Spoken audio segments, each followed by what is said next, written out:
There was a valley where fear ruled the hearts of men. At the first light of dawn, two great armies stood poised, facing each other across the misty expanse. The air hung thick with tension, a palpable dread that silenced even the birds.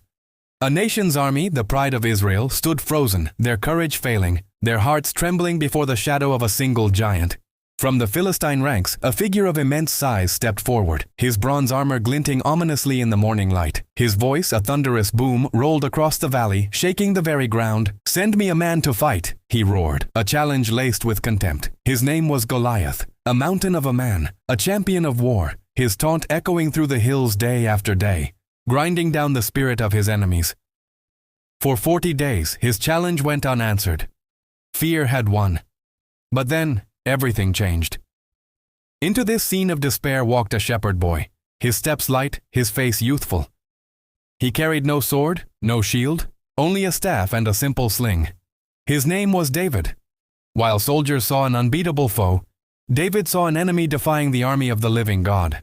He arrived not with the training of a warrior, but with something far more powerful, a heart filled with unwavering faith.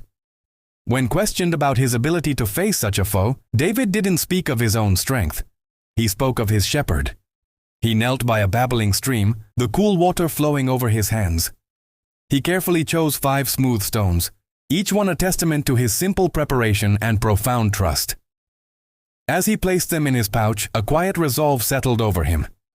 He declared with conviction, "The Lord who rescued me from the paw of the lion and the paw of the bear will rescue me from the hand of this Philistine." In his eyes, this battle was not his to win or lose.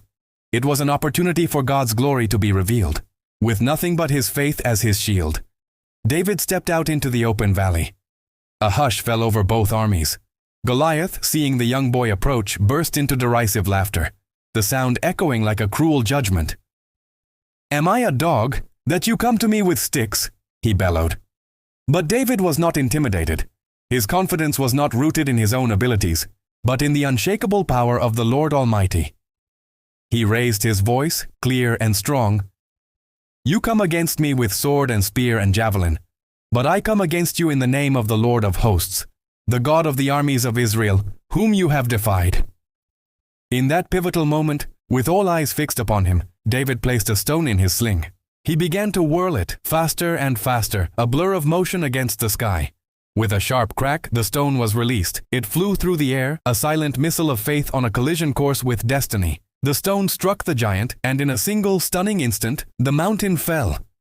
The earth itself seemed to groan as Goliath crashed to the ground.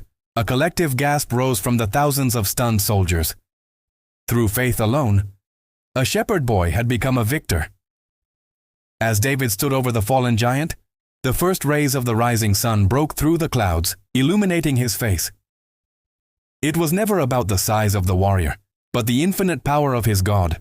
When the giants of fear, doubt, or impossibility stand tall before you, remember David. Remember that for every giant that roars, there is a God who delivers. The battle is not yours to fight alone.